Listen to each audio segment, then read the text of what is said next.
Alec Ross, Senior Advisor for Innovation in the Office of the Secretary of State. From the earliest days of American diplomacy dating back to the 18th century, it would take weeks for a single piece of correspondence to move from one continent to another. In the days of Benjamin Franklin and Thomas Jefferson being our ambassadors to France, they would work and they would send correspondence back, and by the time they got some feedback, it was literally a month later. That pattern largely held until the introduction of telephony, which of course, of the telegraph and telephony, which then shrunk dramatically the amount of time that it took to communicate. And that then held until 10 years ago when the internet became the powerful tool that it is today.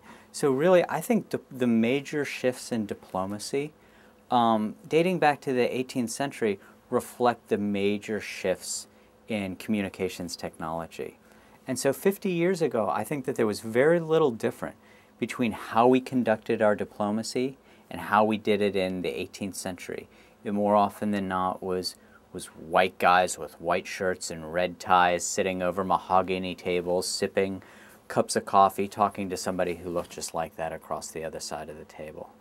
One thing that 21st century statecraft is doing now is it's changing that engagement from being exclusively government to government, but also allowing us now to engage government to people and people to people. And so the changes in statecraft don't often happen that often.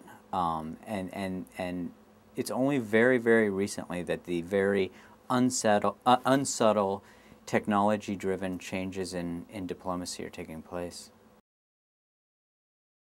I should say first that the use of social media at the State Department and in the federal government is very, very new.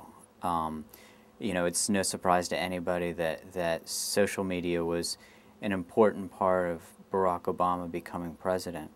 And after he became president, part of what he brought with him was the value of technology as a way to connect people who are traditionally disconnected from Washington, from the policy-making arena.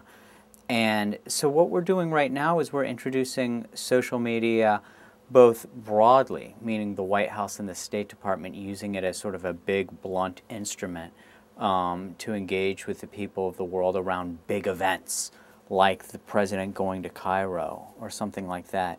But what's actually every bit as compelling to me is what we're doing on a far more local basis, so that our embassy in Lesotho, for example, can use social media in Lesotho to engage the people there and create a smaller community of engagement, a more specialized community of engagement, and some conversations that are more organic, that are more reflective of what the real local interests and concerns are. So social media has this two contrasting possibilities. On the one hand, it can help us engage much larger numbers of people than we have traditionally. So our audience really are the 6 billion people on the planet.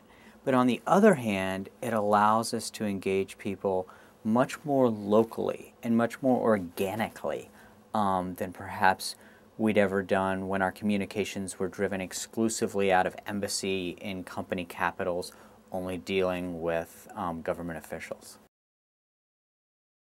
This is amazing. Let me talk a little bit about the most recent one, which was in Ghana.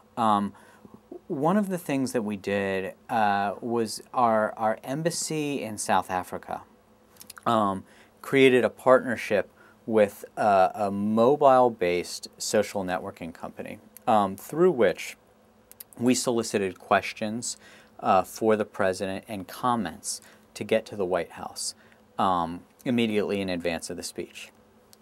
200,000 questions and comments came in through this mobile-based social network, in advance of the Ghana speech, which is absolutely spectacular. And what we then did is the president then answered questions that African journalists selected. They were dubbed and translated into a handful of languages and podcast. And a couple more examples from the Ghana speech because it gets me very excited. One of the things that we did is a lot of people get their information through SMS in Africa. So one thing we did is we promoted this speech through SMS, and then we would actually take portions of the speech and push them out via SMS networks. And this is another case of how the consumption of media differs from one culture to another. So I personally, I don't want to get text messages of somebody's speech. You know, to me that wouldn't necessarily be particularly compelling. But on the African continent, what we found is that at that point, in fact, this is how a lot of people get their media. And so we took advantage of understanding how people accessed media and accessed information there, and we made good use of it. And then lastly, a lot of what we did is we partnered with Africa-based social media and said, all right, you know, how can we leverage the president's speech to reach the audiences that you have captured here? You know, what is it about this that's most interesting to you?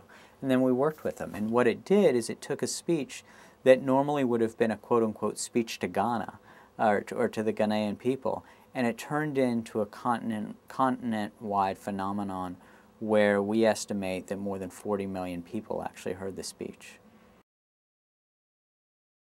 What smart power really is it's using all of the means to engage possible. So hard power is military power. And a lot of what we saw during the Bush administration was the United States leading with its military. And there are times where it's appropriate to do so. You know, what Osama bin Laden and Al-Qaeda did merited a military response in Afghanistan.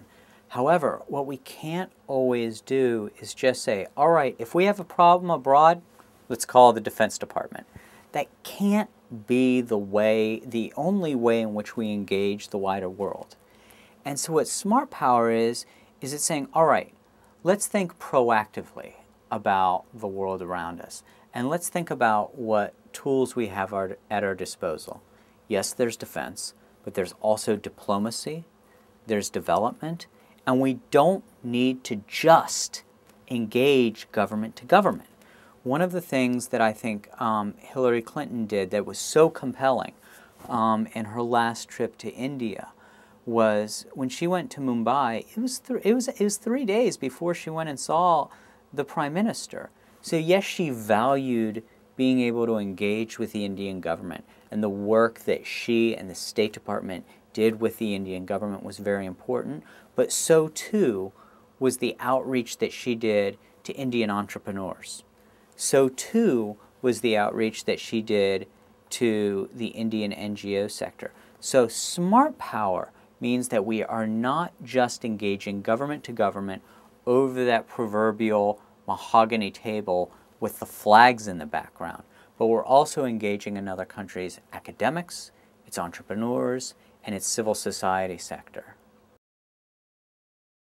That's a great question. You know, prior to coming to the State Department, I spent the last 10 years of my life working to bridge the digital divide. You know, I, like everybody else in the mid and late 90s, was witnessing this technology-driven change in the way that we communicated and transacted business. And a handful of friends of mine and I in 2000 started a nonprofit called One Economy, the purpose of which was to connect people around the globe to these technologies. And we went from being 4 guys in a basement to actually being the world's largest digital divide organization. And one of the things that I've seen over the last 10 years, and again, this is working in the nonprofit sector, this is not working in government, is there is a very, very fast adoption of these technologies around the globe. Is it everywhere? No. but it's increasingly universal. One of the things that one of the important points that people need to bear in mind is that the way that people actually access the network in the developing world might be different than the way people in the United States are accessing the network.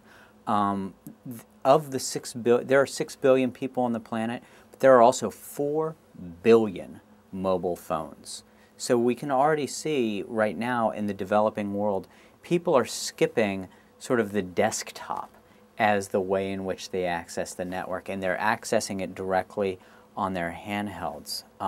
One of the places where I'm doing a lot of work right now is in the Democratic Republic of Congo, which is one of the poorest places on earth.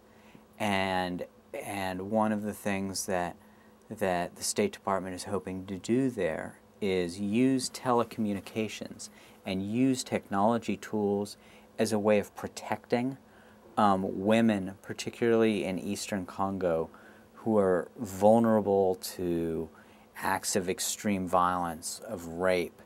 And in examining the feasibility of this, I said, oh, it sounds great, but, is that naive? Number one, can people use cell phones? Are they using them? What about literacy gaps? And one of the things that I learned was that today, at this moment, 50% of the country, and it is a massive country with a land mass equal to Texas and Alaska combined, 50% of the country right now is covered by a wireless signal. And 14 out of every 100 people in the Congo are already mobile phone subscribers. And one of the things that's different in the Congo, that's different in the United States, is in the United States, everybody has their own phone. But in the Congo, it's normal actually for 3 or 4 people to share the same phone. And so if you just do the math, all right, today, 14 out of every 100 people are mobile phone subscribers. If you assume that there are 3 users per phone, what that means is that today, without the United States doing a thing, 42% of the country are already on mobile phones. So in one of the poorest regions of the earth, the Congo, we already see that half of the people are connecting to the network. And so that for me is great affirmation that we should be pushing these technologies into the developing world. And further, we should be thinking about how 21st century technology can help solve some of our most intractable development challenges. And will there be places where we go where people simply aren't using cell phones, where there's no mobile coverage, where the literacy level is such that people just can't figure it out? Sure. But I think that instead of just waiting for the world to catch up, the United States can play a role in helping to lead. And so in looking at the Congo again, 50% of the country is covered today, but a study that I saw by Goldman Sachs said that by 2013, 88% of the country will be covered. So part of it makes sense to me for us to engage now while sort of the whole world is getting onto these technologies and figuring out now how we can use these technologies for economic and social good. I think that there is a lot of unintended paternalism when people think about technology. We oftentimes assume that people who are low income or people who are racial minorities are somehow not going to understand technology, and that we need to sort of parse out giving access to technology to people who are low income or people who are racial minorities. And I think that that is just completely contradictory to what actually all the data and evidence show, which is that it doesn't matter how much money is in your wallet. It doesn't matter from whence you come. Young people all around the globe right now have this incredibly intuitive understanding of technology and of its power. And so introducing technology into poor communities doesn't need to be done so paternalistically, because guess what? Within a couple days, those 15-year-olds are going to be way ahead of you. And so that's one thing that that is very important to me, is to take some of the paternalism that I think lives in a lot of our development practices, and recognize that when it comes to introducing technology, when it comes to introducing innovation into poor communities, don't be too arrogant about it, because the folks there are going to be a lot quicker with it and a lot smarter about it than you in very short order. I think that there are a number of examples. One of the problems, particularly in the developing world, is the lack of medical workers. So you go into places of extreme poverty with enormous prevalence of disease, and you've got one or two healthcare workers literally trying to steward the medical interests of thousands of patients in need. So one way in which technology can play a good role, beyond just giving alerts, it's 12 o'clock, it's time to take the green pill. Another way is to actually push preventative information to people. So one of the examples that I've seen that's very, very compelling is for pregnant women, and pushing content to them by SMS about what are those things that can be done to ensure the health of the fetus, to ensure a healthy pregnancy. The thing that I think is more exciting, though, I've talked about push technology. What I think is more interesting and compelling than that even is being able to create some exchange. So right now, if there is a sorghum farmer in Mali, and that sorghum farmer has lost 50% of his crop, and he doesn't know why.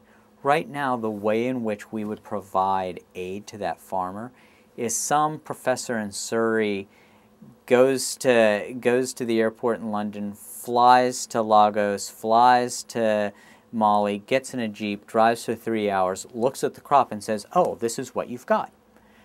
Today, there's no reason why that farmer shouldn't be able to take a video-enabled phone or a photo-enabled phone, take a dozen pictures of the crop, send those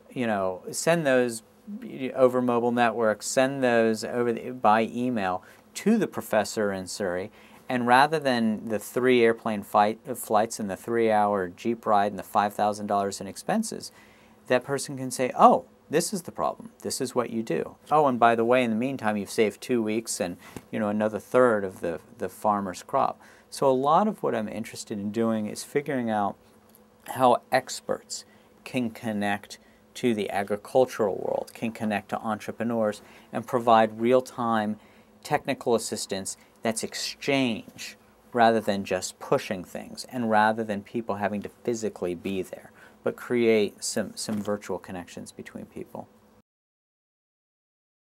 Absolutely. Look, it would be completely naive of me to say, oh, here's the internet, here's 21st century technologies, kumbaya, democracy wins. That's not realistic. That's not the world that we're living in. I do believe that access to technology provides people with information that they otherwise wouldn't be getting. I think that expands their worldview. I think that young people growing up in Gaza today who can access the internet and can get information other than what they might be hearing from the mullah, do I think that is in America's foreign policy interests? Absolutely.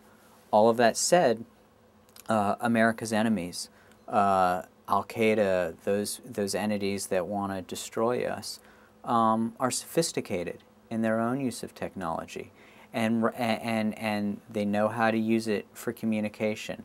They know how to use it for recruitment. I mean, you can go on the internet right now and Google a handful of terms, and you can see these recruitment websites. We've seen them do horrible things on the internet, where they will exploit people who they've captured and who they are torturing or killing.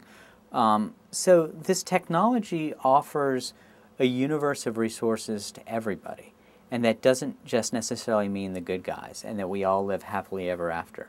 Do I think that this is a powerful tool for social good, for economic good, and for democracy? Absolutely.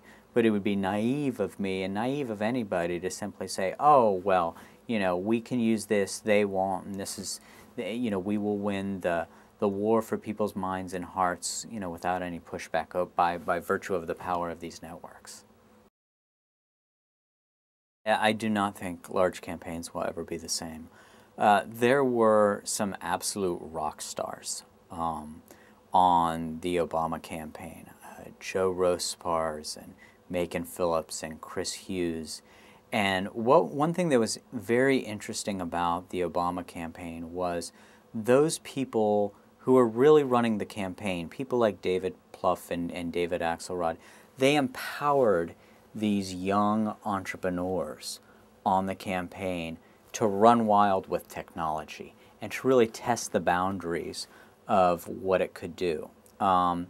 And you know, I'll give one example of something that at the time I don't know if people quite understood how significant it would be, but it turned out to be significant. When the campaign decided to announce its vice presidential pick of Vice President Biden by text message, and people could send in their cell phone numbers and get the alert by text message. One of the things that was amazing about that was because so many people subscribed to that, because so many people wanted the text message alert, we suddenly now were able to capture the cell phone numbers of huge numbers of Americans, which enabled us then to have ongoing communications with them.